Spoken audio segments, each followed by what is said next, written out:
everyone. Welcome back to Money and Chi. Thank you for joining again our daily live stream.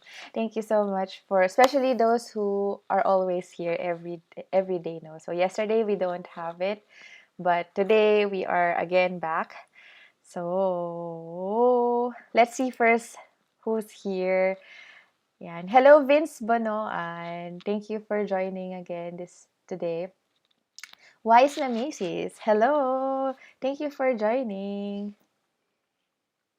Good afternoon na sa inyo in Middle East. Oh, hi! You're in Middle East. Actually, almost same yung time natin, no? Dito, 12 noon. Ayan.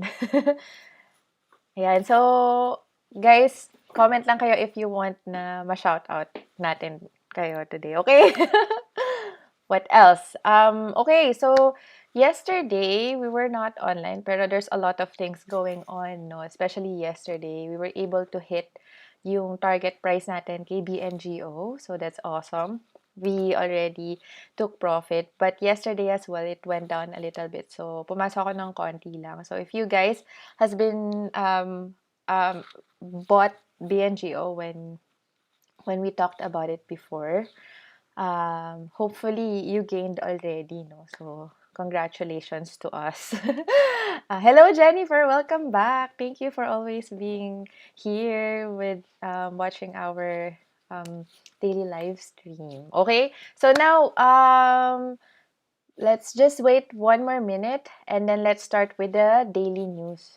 So we will discuss again what's happening today and what might happen to the market later on once the market is open in US. Okay, so for those who are new here, by the way, guys, we are discussing US markets, no, and investments in the US. So especially if you're interested on doing that, it's better for us to start with together, no, so that you're not shocked or everything, because it's an entirely different market, and at the same time, um, what do you call this? Yun. If you don't have an Etoro account yet, you can use my link. It's in the description box. Please use it that's gonna be helping me and my channel if you do that. And then later on, we will share with you yung progress nung portfolio rin natin. Yan. Okay, so let's start na, no? Then we can read later the comments. Press. All right. So, now we are on day 10. Yay! Actually, 9 lang dapat, pero absent kasi tayo yesterday. Pero, let's just consider it as 10, ha? Okay, pagbigyan. So, one word I want to share with you guys is called patience. Patience. It pays to be patient, right? So, in stock market, you cannot be impatient. Kasi if you are, then you will definitely lose money. First, if you are impatient on when to enter, and second, if you're impatient on when to exit. And sometimes there are some stocks that doesn't go how you plan it to be, then all you have to do is be patient and wait. And those two stocks that we are talking about here is Beyond Meat and Zoom. So if you are following our portfolio in Etoro, you know that we are on negative. Like just last week, it was negative 15%, but now it's positive 3%. No, so yeah, those are the things that we need to know whether we sell immediately or we just wait, no? Especially if you don't really want to lose money, okay? So, let's move forward. So, what are the news? Oh, shoot. Wait lang. Teka lang hindi siya na-save. I have to remove this.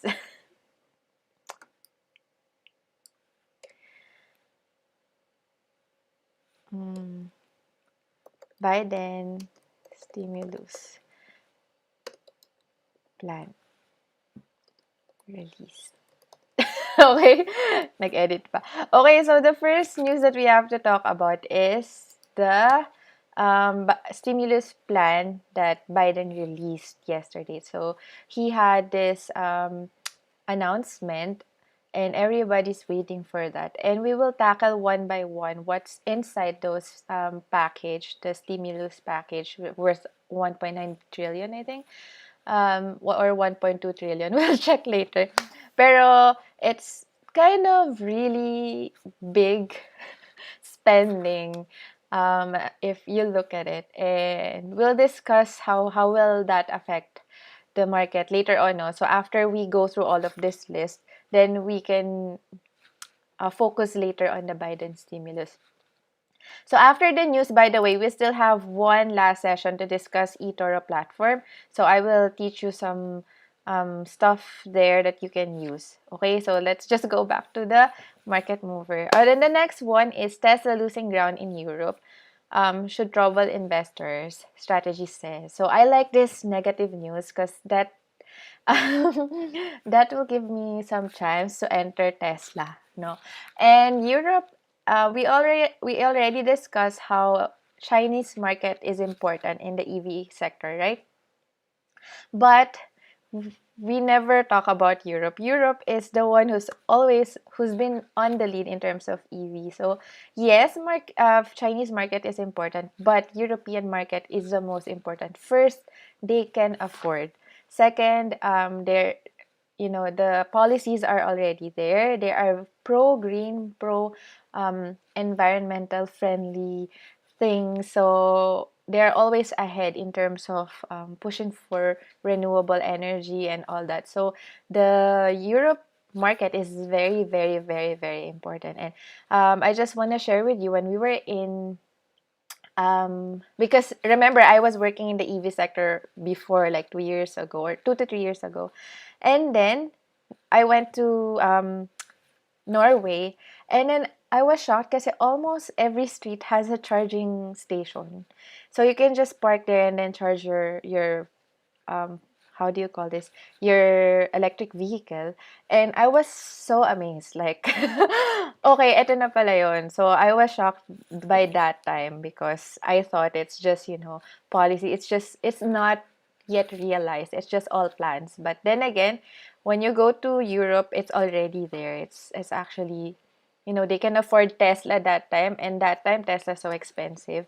They haven't released the cheaper version yet, so that's one.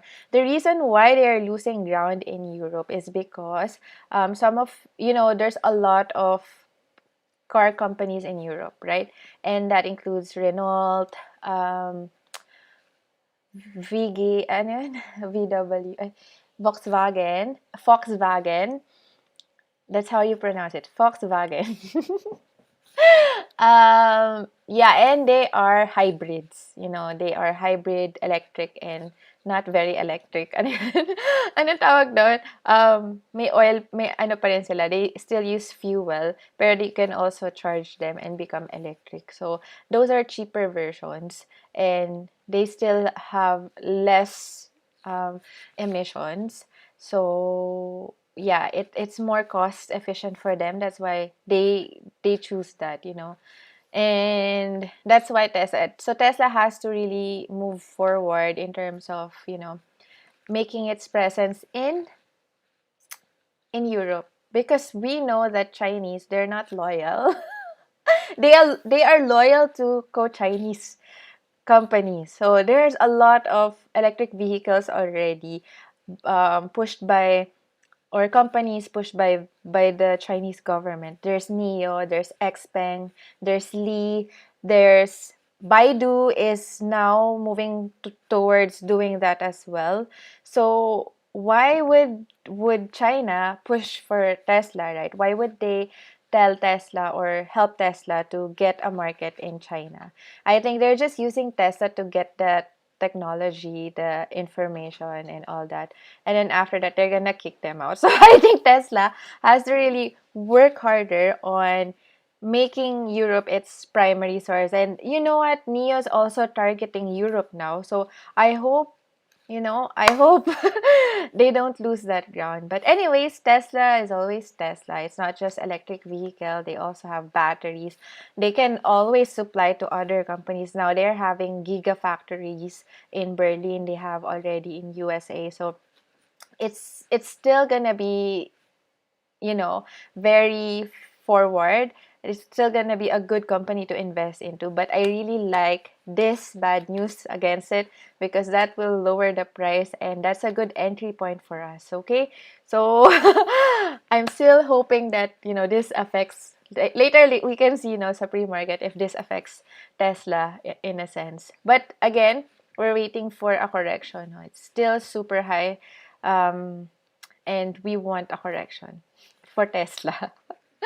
The next one is Biden's stimulus plan could drive out funds from Asia to the US from JP Morgan. By the way, guys, JP Morgan revenue earnings will be released today. Okay, there's a lot of companies that will release their earnings today. So either that could be good or bad news. But just so you know, guys, for the last time that I've been investing or trading in the US market, earnings report usually drags the price down. So if you have JP Morgan, if it doesn't show a good result, better than analyst expectation, it will definitely go down. So far, good results doesn't push the price up. Very rare that I can see that. I have a lot of position before that has good result. Okay, far exceed expectation by analysts, but still the price went down. So let's hope that it doesn't happen to JP Morgan and other companies that will release their earnings today. But just so you know, guys, if you have those companies that will release their earnings today, you could either close it before they release the earnings, or you just wait. What's the problem? It might just go down a little bit, and it will just stay there for like. If you are really 100% sure that this company is really good and you're willing to wait, you don't mind, then just hold it. Don't sell it. Okay. The next one is two senior managers from one of China's top vaccine companies have resigned. So I heard that in Philippines, they want the Chinese vaccine. No, so annoyed. Super annoying. Anyways, as you can see, top managers, senior managers, resigns. And that's not a good thing, no? Why would they resign, no? It might be that they have an information that we don't know or something like that. But it's just weird. Anyways, that's all I can say. Anyways, the next news that we are talking about right now is US blacklist Xiaomi. Okay, remember we've been talking about Chinese companies being blacklisted in NYSE for since last week, and I've always told you not to invest in Alibaba yet and any Chinese companies yet until this is released. So finally, it's released because before Trump exits, he wants all these Chinese companies, and they're actually looking at Alibaba to actually blacklist them as well. So this news is very good for those people who bought Alibaba, Tencent, and Baidu. So now Xiaomi, if you have Xiaomi, that's now blacklisted in US. So I hope your price stock doesn't drop as much. But if you can exit today, it's better you exit. We'll look at the pre-market of Xiaomi just so you can check it out as well. We can check it out if it drops in significantly pre-market. But yeah, that's one. Alibaba, let's see as well later, and Tencent and Baidu. Baidu has been there's a lot of good news about Baidu. Even ARK Invest is investing in Baidu right now because of AI, and they wanted to get into electric vehicle as well. And Baidu is like the Google of China. Okay, so they have very huge data set. But you know what? Yesterday I was reading about EV and how China will use those information because in EV autonomous driving is important, right? It's kind of that's how it is. That's what they're moving forward, autonomous driving. So you can just sleep and then the car will drive by itself. How amazing is that? And for you to do that, there's a huge data that those company needs to acquire. Let's say Baidu, right? It has all of the networks and the system and everything, and then it can drive for yourself. But I was just thinking, like, I was so scared when I think about China and how it controls everything. Like, it can, it can make your car crash. It can, bring you to a place you don't want to. And because, Chinese government also controls these companies, and that scared me. I was just thinking out loud, okay, that's not gonna happen, or I don't know, but just for me, I don't trust the government so much, in a sense that I probably wouldn't let an electric car drive for myself, or autonomous driving, because I don't know what's gonna happen to me there. In Europe, I could probably, you know trust, because I know for a fact that the government will not do that to me. But it's just scary. I mean, I was just, thinking forward, but don't think about that for yourself. It's just me, okay? Anyway, so let's now move forward to the Biden stimulus, no, so that we can move forward to the Etoro. So I'm just thinking out loud. Baka naman i-ano ako ng China. Maban ako sa China. I have nothing against them. Wait lang. Anyways, hello Adi. Sa IBKR, magla-live ako. Siguro next week or next week, we will focus on IBKR. I'm just trying to learn more about it. Hello Eugene Chua, welcome back. Ayan. Guys, it would be great if you can like the video as well, so that we can be reached by other people too, that will help our channel a lot. Wait, let's live screen. Here you go. Here. Thank you, Adi. Okay, so now these are the Biden plans, okay? If you're in the US, then this might be a good news for you, no? So first of all, direct payments of $1,400 to most Americans, bringing the total relief to $2,000, including December's $600 payment. So last December, most of them received $600, but they will also receive additional $1,400 on top of that. That's good, no? Like, especially, I hope we have something like that in the Philippines.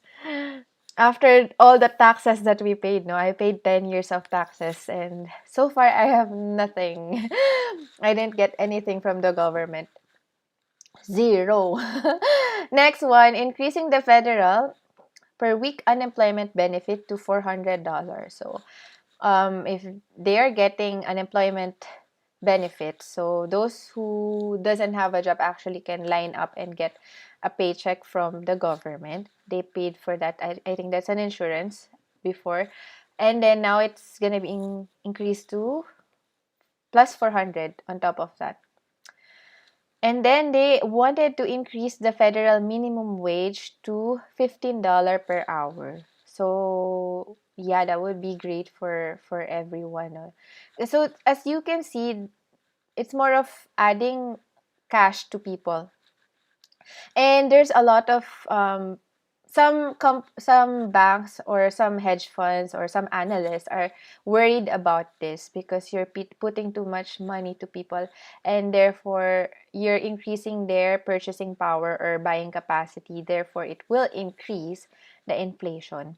So if inflation increase, then the treasuries, the government needs to increase the interest rate, so that people will start saving their money instead of spending it, so that they can lower the inflation rate. Because inflation could, it's not very good sometimes. Sometimes it's good, but sometimes it's not good when it's shooting up, because everything will be more expensive.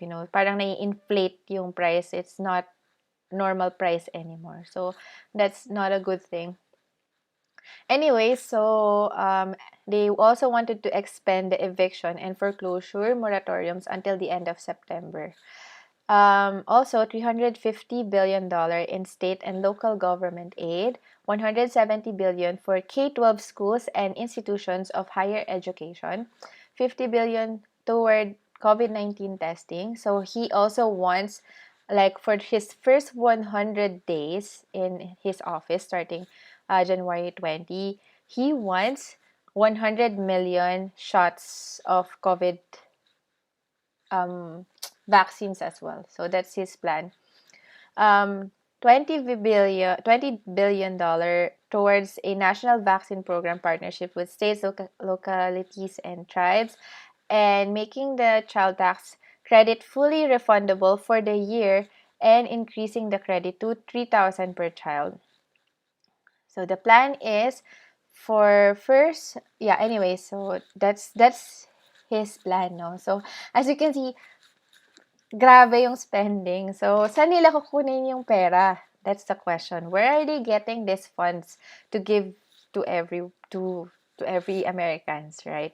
So this is a good news for the citizens, right? The government is pushing, and that's actually what the um, Democrats are for. You. They are for social benefits, but on the other side, diba, on the other side of the equation, where will you get this money? And that will also relate to what's going to happen in the future in the market. First, they will increase taxes, of course, for businesses. Now, as we discussed earlier, right, they will have more buying capacity. Yes, they will buy. So, even though the taxes will be increased, the sales will also go up. So, like companies will have a lot of sales because Americans will have money to spend, but on the other side they will also be taxed higher. Okay, so now that the so that's one. Okay, the second one is that, of course, Fed or Federal Reserve, blah blah, or it's like BSP of US, will definitely have to release treasury bills, treasury notes, treasury bonds. Okay, so they have to release that for them to fund this stimulus. So how will they get funds? Like they're parang borrowing money from people, diba? From making utang from different countries or in from local money, right? Pera ng mga tao. So either there's a lot of demand there, they don't have to increase their interest rate, and therefore it will not be harder for them to pay back. But the other thing is, um, they might increase the rates. Okay, so if that increases, again, we discussed this in the last videos, stock market will probably go down in a sense because more investors will move to a safer place or safer investment with lower risk, higher return, diba? So that's what could happen. We're not saying it's gonna happen immediately. That could happen. Okay? So on top of that, Biden also explained that after that, he wants to move forward to building more infrastructure, renewable energy, and many other things. Where's that? So, yeah, it's more of spending, more jobs creation, and all that. Let's give him a chance. Some are already being negative about it. They were saying that these plans could actually create another um another shock to the market or like another crash. But we'll see. This is just plans, and at the end of the day, it's not going to be 100% sure whether it's accepted or not. There's still senators, there's still Congress that will approve these things, and they have to make sure that this is the best for USA. So at the end of the day, let's just hope for the best, right? So again, always consider there's gonna be a pullback in the market, but we're not sure, no, how bad would that be? How good would that be? I just know there's a lot of fear or like a lot of greed and liquidity in the market. That's why there's a lot of gains as well. But We'll never know. Anyways, give me 1 minute again. We'll have a short break. I'll prepare the Etoro presentation and then we can start again. And then, guys, if you have some questions or stocks that you want us to review aside from BYND and Zoom, you can comment below so that we can check later. Okay? So give me 1 minute and see you again. See you in a while.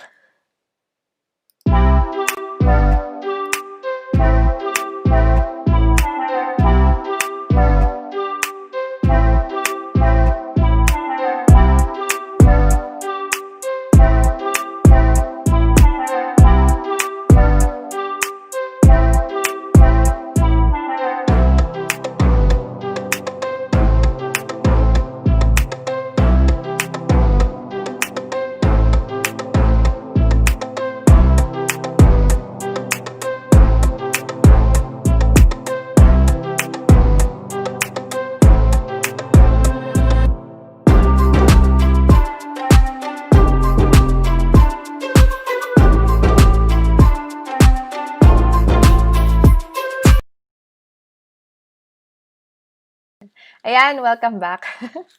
Sorry. Let's read some of the comments. So what you can see right now is it's a virtual account, okay? It's not my real portfolio. Baka masya kayo, wow, may 100,000 si ate girl. Okay, ayan. Hi, Eugene Chua. Hello, Jose Mateo. Anong play ni Biden's RE? He's very pro-RE, okay? So, that's one of his platform. He's definitely gonna push for renewable energy. So, yeah, electric vehicle, um, clean energy, other sources aside from coal and everything. Yeah, solar, wind, geothermal. They have geothermal as well. What else? I think hydrogen and many other, and hydro as well. So many other renewable energy sources. They will Biden is definitely for it. So if you are invested in renewable energy or if you're planning to invest in renewable energy, this is actually a good time because the administration itself is pushing for that, and he has the Senate seat as well, so passing the law and the policies will be easy for them, right? So that's one thing that we should always check out. Hello, Branson Lim. Okay, so right now we're looking at the Etoro platform, right? So last video, if you haven't watched it, you can watch it, guys. We talked about how to open a position, how to close, shorting and long, ganyan. So we discussed that last Wednesday. So you can watch that video. But right now, I'm gonna show you how to um, navigate as well. So first, this is the portfolio. So again, you will look and go to the portfolio. And again, guys, if you don't have an eToro account yet, you can use it using my link. It's in the description box. Please use it so that it can help my channel. So first, we are now in the portfolio, right? So there's 3 things here. So first one, this is your orders, right? So if you set an order and you want to cancel that order, you can do that here, okay? So let's just say we want to order, let's say, Tesla again. So trade. So let's just say we want to order 800 with, let's say, 1 unit of Tesla, 800. And then you click buy, right? And then set order. So now you could either click this and then you can now see the order here. Or you can go back to your portfolio. This is this one, no? Yung pangalawa. And then you can click view here, pending orders, view. And it will automatically move you to this one. Now, if you want to see your historical trades, you can click this one. And then you can see like what you traded before. Right? So, ano yan? Bakit ganyan? Okay. So, yan. Yung mga trade before. So, I tried copying other people para I can see how can I be traded as well. So, these are the things that I did before. And then guys, you can actually download this. So if you want to do, let's say, how do you call this? If you want to, sorry, nawala sa isip ko yung sasabihin ko. If you want to do a trade journal, diba? So what you can do is click on this gear. And then you can see here right now, customize. Pero if you're using the real account, you can actually see their statement.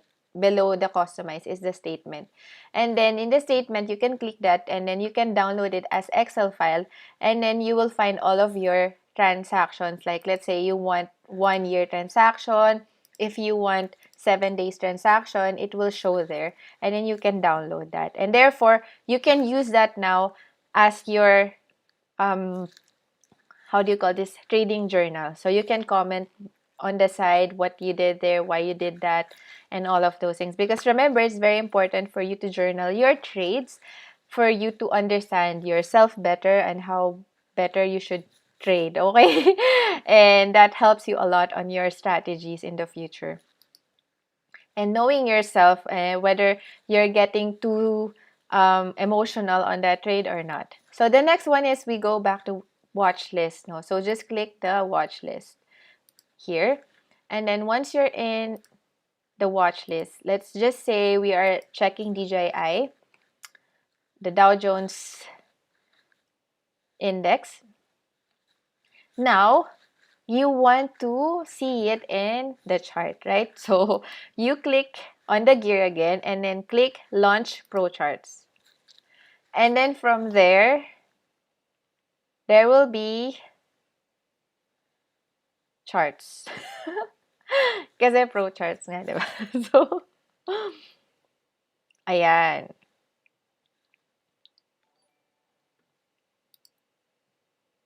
Hello, J-Trade. Andiyan ka na naman. Ikaw talaga, 125. Actually, lemonade, let's discuss later, no? So, si Citron, kilala nyo ba si Citron? Yung mahilig mag-nega-nega. So, every time na tinarget naman niya si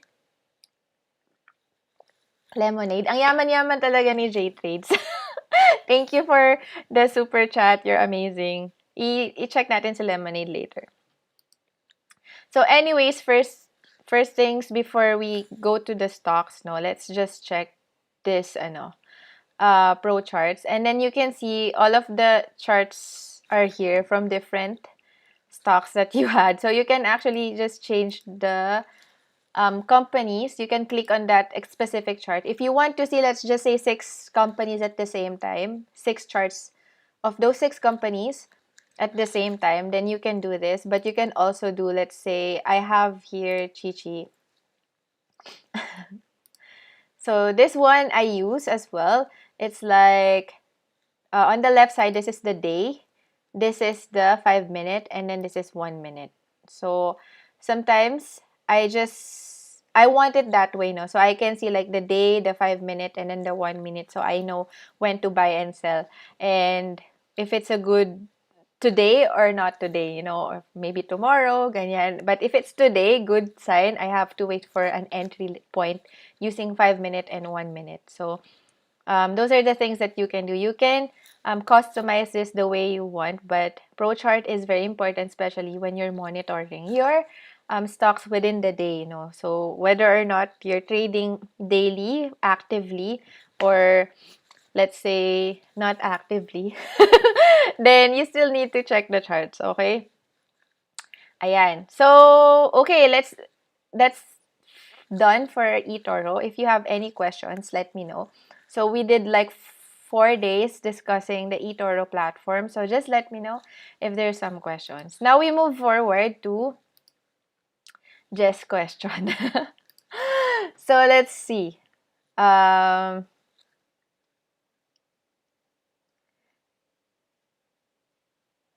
Hi, John Lloyd. Medyo late ka, no? Medyo late ka, ganun. Present again, Missy. Gusto ko tuloy ulit mag-aral dahil sa mga natutunan ko. Yeah, never stop learning. Just keep on learning, guys. As we grow old, we are faster when it I mean, the information is faster to be absorbed. Like, I realize as I grow older, mas mabilis akong nag-absorb ng information and learning. So, I take advantage of that. Hello, Tyrion Lannister. Tyrion Lannister. Talaga, ano ka pa? Tawag dito, Game of Thrones. Dumating lang ako na blanco na siya. Kasi naman, kinakabahan, pinapakaba mo naman ako, Jess eh. Ayan. Hello, Jonah. And, oo nga eh, busy ka yata, hindi ka nakasama. Anyways, ano, Jess, I'm not sure if nabasa mo yung news about lemonade. Si Citron is, alam nyo na, si Citron, mahilig siyang mag-target ng mga highly, anong tawag dito? Yung mga sikat na stocks. Kasi papansin sila. Papansin talaga. So, first na tinira nila is Neo. Especially when Neo was super bullish, ganyan. Tapos biglang nag-release ng news si Citron na they're releasing short contracts. And then after that, ang tinarget nila is Palantir. So, nainis ako kasi most of the stocks that I have, yun yung tinitira nila. And now, ang tinitira naman nila is Lemonade. So, Lemonade, I'm not sure if you know the story of Lemonade, but Lemonade, currently, it's kind of overpriced, as I can say. But the thing is, it has a very good potential in the future. It's like insurance made super easy for Gen Z. So, I'm not sure if you check the website and then the platform itself, but it's super user friendly. It's very good, na especially if you want, if you know, in terms of insurances, diba? You want to be insured, and one of the hard thing for you to get, one of the reason why you're not getting it is because it's super mabagal, super matagal, and super hard, diba? So with Lemonade, you can easily get any kinds of insurance, even for your pet, even for anything. And then you can easily draw. Anong tawag doon kapag may claims ka yon? May claims ka, you can easily get the claims. Hindi ka na kailangan mag-file, tapos mag-antay ka ng 30 days bago mo makuha yung claims. And that's why it's really good, no? So it's has a very good potential in the future. But as of the moment, definitely, it's kind of overpriced. I'm actually waiting for a little bit of pullback for Lemonade. Maybe this is a good time to re-enter or enter at a good price for Lemonade. Yan. Pero let's check the chart. So, actually, for sure, nakita mo naman na yung chart nito, Jess, no? Ikaw naman. Most likely, you know this better. But just looking at Lemonade. So, the last time I got into Lemonade was here. Saan ba? I think around this area. December pa yan eh. Nilaro ko lang siya ng konti. Kasi ang ganda ng potential niya. But then, ayan. Ay, sorry, naka 5 minutes tayo.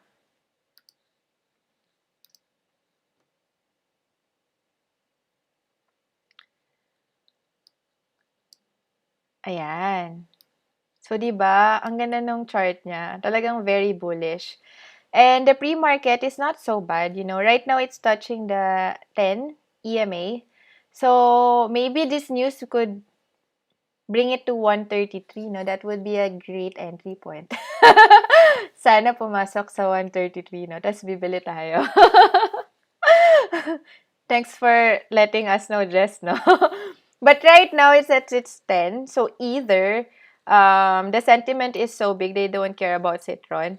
And they will just keep on pushing upward. But then, I think it needs some kind of correction. Pa more. Up to here. Or maybe it could reach this one. So, usually, when Citron news comes out, that's the time that nagkakaroon na ng flag. And you can see that as well in Palantir. That's when it started going bad talaga eh. Nung naglabas ng ano. So, dito lumabas yung Citron-ish eh, ganyan. Tapos yan, nag-start na siya mag-create ng flag. So, if it's the same, that's gonna be what's happening in Lemonade as well. Neo as well. If you will check the chart of Neo, dito rin yung lumabas yung Citron. Yan, at the peak. Tapos, nag-start na siya mag-create ng flag. Tapos, kaka-breakout lang niya. So, for Palantir, we're hoping that the breakout will happen soon because Neo was able to get through it na. But Lemonade, that this might happen to Lemonade as well. Just a chance. So I'm not saying it's gonna happen for sure, but that's a big chance because it happened to both Neo and Palantir. So that's what I can say, Jess. City, I've been wanting to enter City for a long time, pero naiwan na talaga ako kay City. Ayoko namang habulin siya. City Group. Are you talking about City as in City Company, like City Bank, or ibang city to? Ayan, so si CT, gusto ko siya pasukin, nandito pa lang siya, kakalampas lang niya ng 1. So I was expecting for a pullback nasa 2, dito sa 49. Tapos iniwan na niya ako, dumiretso na siya sa 3. So I think it will reach 72 before it actually has some kind of pullback na kay Citibank. That's what I think. Ayan. Pero as you can see, it's been a long time, na siya, buy na siya. So, it has to correct at some point.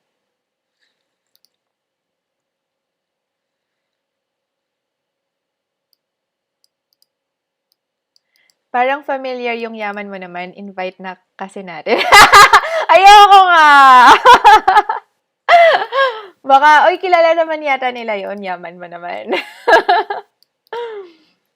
Hi, Mario Untalan. You want MacD? Okay, sige. Si MacD lumabas na ako. Ang bagal kasi. Nabagalan ako. Lolo mode siya talaga. Super lolo mode.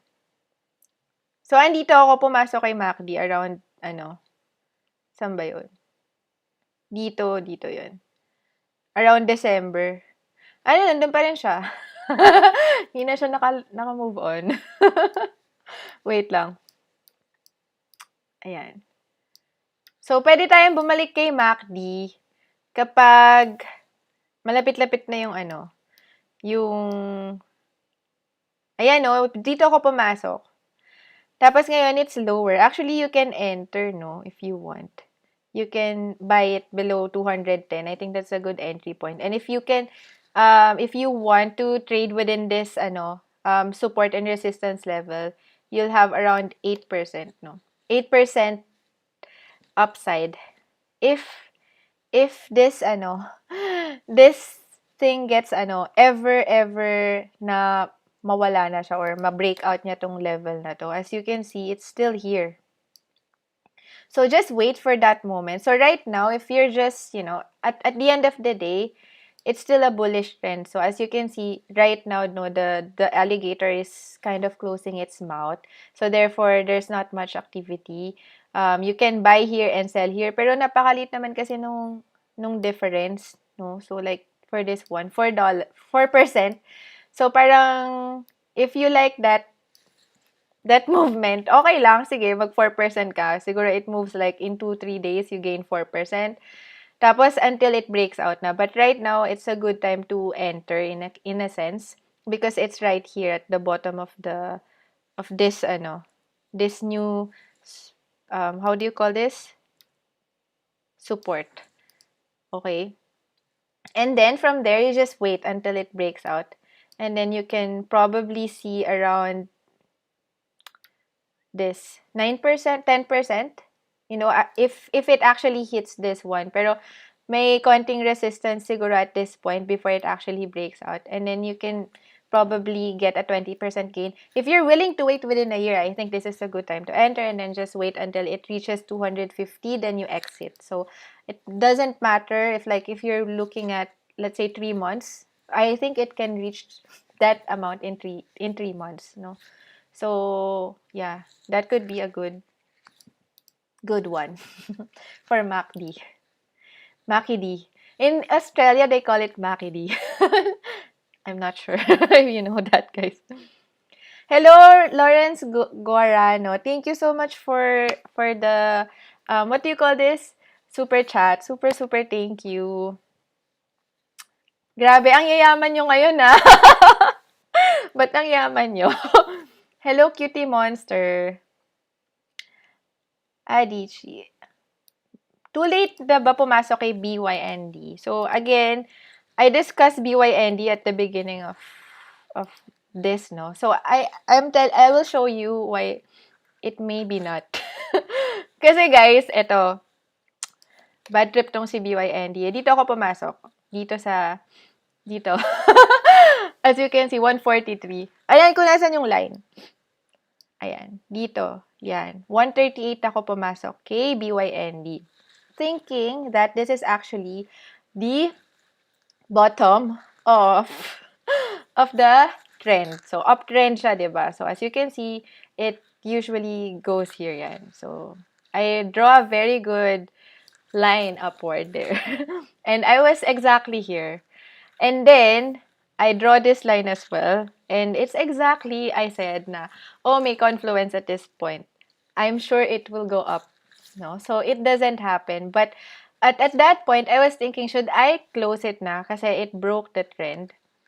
Or should I just wait? So that's why it's very important for you to always draw the support and resistance. So as you can see, the next support after that is actually this line. So I thought, okay, if it crosses this, and I calculated my risk, no, if ever that actually goes there, I would have a 17% loss. And I'm willing, I'm willing to get that loss. Or I was thinking I should add when it reaches that point. And for days and days, it's closing to that area and it's not moving lower than that. So I think I thought, okay, I don't think it will ever go down lower than this. That's what I thought. I took a risk there and then now it just went up. So for this one, as you can see, it's very high for us to know if ever there's still, chance for you to enter. Let's see. So today, it seems like, yeah, it's for the 5 minutes already, it's a sell signal for the super trend. And it might go down a little bit, siguro towards 140 or 136 area, ganyan. Kasi it touches 50 EMA most of the time before it goes up. So, let's see, maybe it's close to 50 eh. So, you can either test buy at 140 and then if it goes down even lower, you can buy additional 136. But I would test buy at this level because it's already, close. The 20 EMA and the 50 EMA is close. Yeah. I would definitely, sorry, paulit-ulit test buy at 140 and then add at 136. Then you got a good average. But the upside for Beyond Meat, let's see.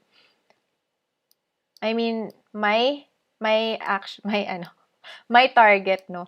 If it goes back to its normal trend, I want to sell it at 214. Yep. So I was also thinking if it's gonna form a head and shoulder, no. So right now we're here, so this is the head.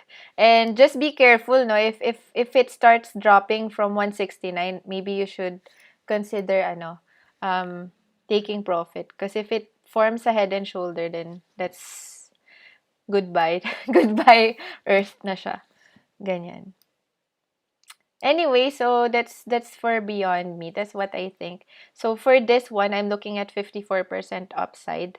And I'm willing to wait for like 2-3 months. Kasi remember in my portfolio, we want to have like separate like one group that is slow mover and then the other one is kind of fast mover. And then I will share with you later the performance of our portfolio as well. I-share ko Glenn J yung yung kinoment mo sa tawag dito sa feed ko. Ayan. Hello Edward Arevalo and Alex Elvina. ACB.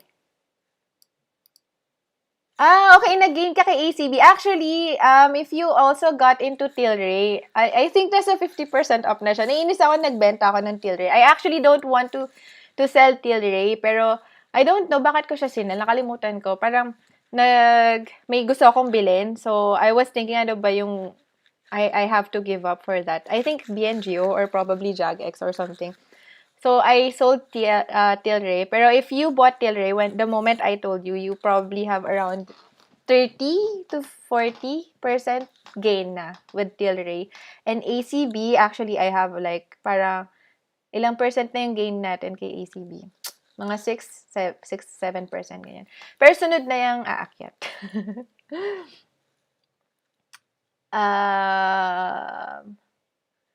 Macas, yeah, Macas. Saang country yung Macas? Sa US ba yun? Add na lang double pa.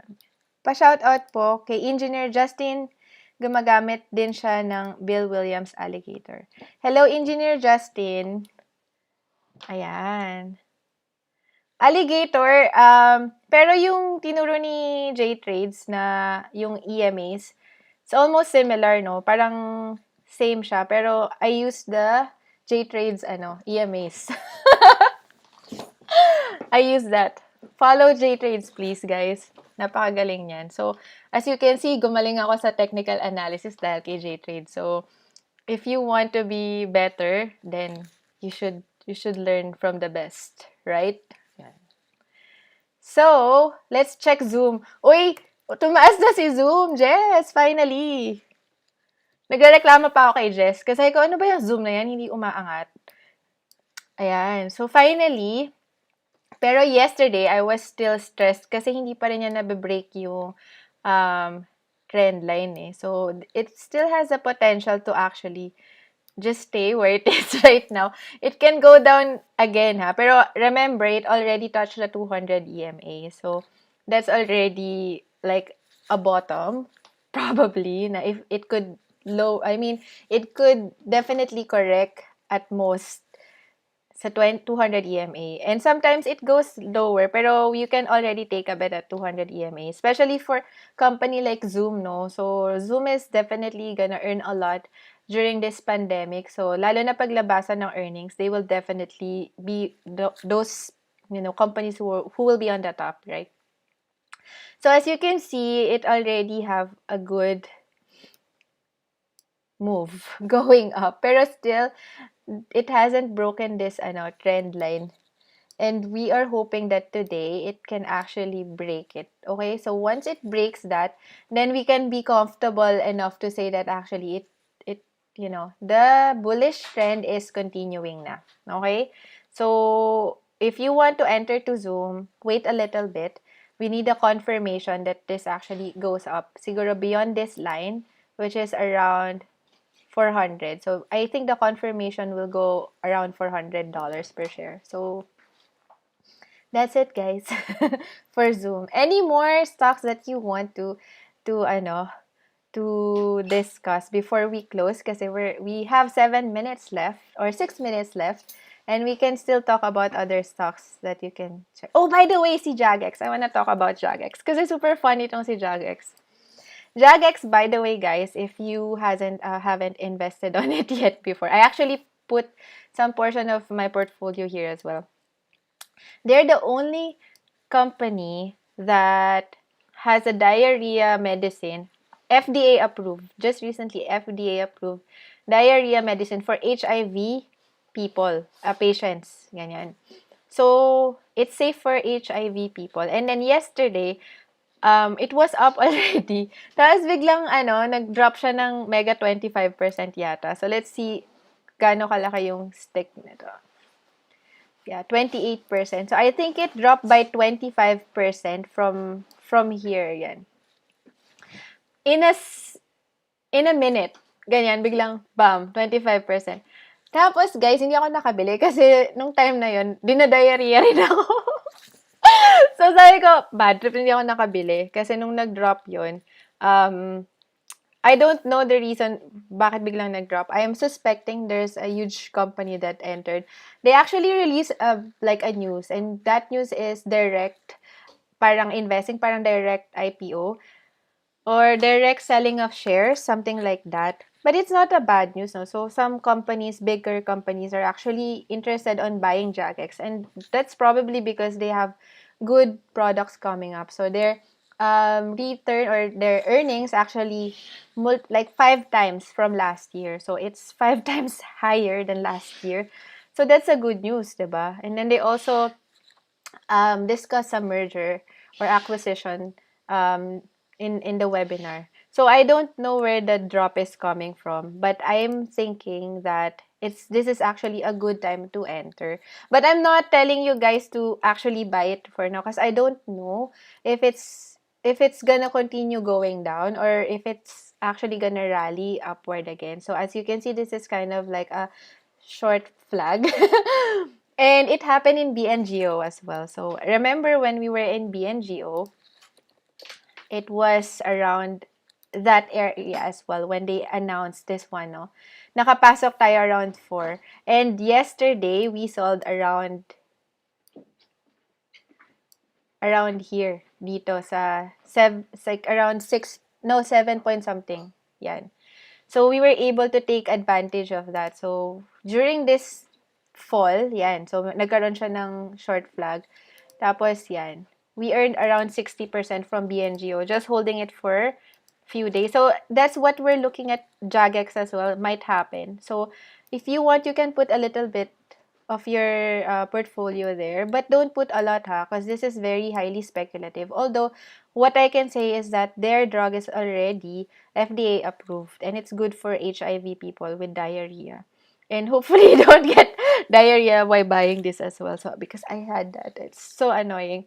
Anyways, yeah, I'm just waiting for Jagex to continue the rally. I don't really mind. I already entered. I think at this level, I'm actually, I think, negative right now. I hope I was able to get it at lower price yesterday when it touched the 10 EMA, no? So, bad trip lang. Anyways, you still have chance to buy, no? It didn't shoot up to the moon yet. But we are all praying because there's a lot of people, just so you know, there's a lot of people investing on Jagex and they are really positive on this, and you don't really want to bet against those how do you call this, those loyalists, parang mga dito natics, ganyan. You don't really want to bet against them. Ayan, so you can put a little bit on Jagex if you want, then let me know if you gain or lose. Research. Don't just take whatever I tell you, no. So even if I tell you about Jagex, do your own research, learn about it, no. Don't just get in without without that. Ayan. Miss Chi, pa-shout out. Oh, AU McDonald's. Okay. Oo, Macas pala. Ano ba sinabi ko kanina? Mackie, saan yun? Okay. Baka invento ko lang yun. Oo, super baliw tong si Zoom. Nakakainis. Oh, by the way, guys, there's another stock that went down, no, si FCell. Kasi I wanted to get in here, pero namahalan na ako eh. So, nagkaroon siya ng malaking, anong tawag dito? Pullback yesterday. I forgot the news, pero may bad news siya eh. Okay, dinowngrade siya ni JP Morgan. So, because of that downgrade, bumaba ng malaki yung price niya. But I don't think na, kasi marami ring loyalist to eh. So, let's see what will happen in the future. Right now, the pre-market is still lower. So, I wanted it to touch the 20 EMA and then probably I'll enter by that time. No? So, we can check FCell going forward in the future. Well, I'm not sure if it's gonna happen today, maybe in the next 2-3 days. But I don't think this is a good time to enter. Yeah. And then there are some Bitcoin mining companies like Mara, no? Remember last time we discussed about Mara? And in that, I said, siya, Marubeni Corp. So, mali ako, no? Mara is like when I research about it, it's a Bitcoin mining company. So, Mara, Riot, CLSK, ganyan. So right now, as you can see, it went down. So I entered a little bit actually. Pero I'm not 100% kasi hindi pa niya nabe-break tong line na to. So I think it will still go down here. Then maybe I will add. And then before it shoots up. Remember guys, these Bitcoin companies are related to Bitcoin. So whatever happens to Bitcoin, if Bitcoin crashes, this will also crash. So that's one thing that you should remember. Okay? So, now we're almost finished with our session, guys. Thank you so much for joining again. Thank you so much, Jess and Lawrence Guarano, for your super chat. Napakagalante nyo. Ang yaman nyo. Nagiging, na ako, parang si Kuya Mar. Yaman mo naman. Yan. So, guys, kung yumaman kayo, no, hopefully nakatulong ako. Ganyan. Rosaline, ayan na-discuss natin yung BNGO, no? So, ang masasabi ko lang kay BNGO, na-reach ko na kasi yung target ko. Actually, hindi siya na-push sa 8. Ang target ko kasi kay BNGO, 8 lang. Pero there's a lot of people targeting 10. Pero I think it's kind of like a lot na. So, what I did yesterday is I sold near 8. And then, I bought a little bit when it went down below 7. So, a little bit lang. Kasi I don't know what's gonna happen pre-market eh. Kasi gusto nyo check natin yung pre-market ni BNGO. Bago tayo mag-end, we're almost finishing, okay? I just want to see what happens with BNGO. Kasi I put a little bit kasi natatakot ako. Sabi ko, paano kung umakyat siya? Di na-miss out ko siya. FOMO. Wait a little bit. Yeah, BNGO. Yan, yesterday si Virgin Galactic, lumabas na rin tayo kasi na-hit na natin yung 30% gain na gusto ko sa kanya. Ayan. So, si BNGO, pre-market, 10% up. Okay? Wow! So, kumita ako ng $8 dun sa $85 na in-invest ko sa kanya. Okay, so good. Kasi it went down below 7 last night before the market closes, no? So, tinake advantage natin yan. Pumasok tayo ng bahagya. Tapos yan, today we have 10%. So low, sa Monday natin i-discuss, wala na tayong time, guys. I just want to share with you as well my, konting flex. Flexing, ganyan. Guys, follow me or if you want to open an Etoro account, use the description link. I have a link there. Use it to open an account, please, guys. And then you can follow me, chichow. And I just want to share, this is, si Glenn J. He's my number 1. Number 1 siya na, nag-copy sa akin. And hindi talaga siya nag-give up. Kasi nung December, medyo nag-loss kami. Pero after that, we started gaining a little bit. So, this is his, portfolio with me as of the moment. So, if you also joined Glenn J at the beginning, so we already gained 10%. So, today actually is around 14%, no? So, thank you, Glenn J, for trusting in us. Hopefully, my risk goes down. Actually, hindi pa rin ako in-approve ni Etoro to be popular investor because of they want me to maintain this risk for 2 months. Kaloka. Anyway, so we'll see about that. Hopefully this day the market is still upward movement para hindi naman tsaka-tsaka. Okay, guys. So low, let's discuss on Monday, Ronald. Sorry na late ka. Next time mo kaagad. I-comment mo kaagad para unahin natin yung mga gunners, 'di ba? Anyways, so yun. Thank you so much, guys. Thank you so much for joining every day.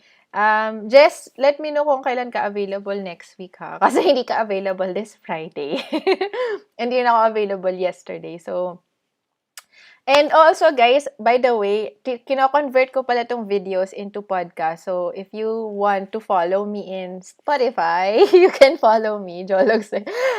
It's called Investment with Chichow ba yun? Nandun yung sa last video ko pero nakalimutan ko yung pangalan ng podcast ko. Siguro ipopost ko sa Instagram tsaka sa Facebook para makita nyo. Or even here as well in, pero next week, ipakita ko sa inyo ulit yung Spotify natin. Ayan. So, thank you again. Thank you so much. Especially dun sa mga nag-super chat. Ang yayaman nyo, ang babait nyo. Thank you. Ayun lang, guys. Happy investing. Happy Friday. So, happy weekend. Thank you so much. Bye-bye.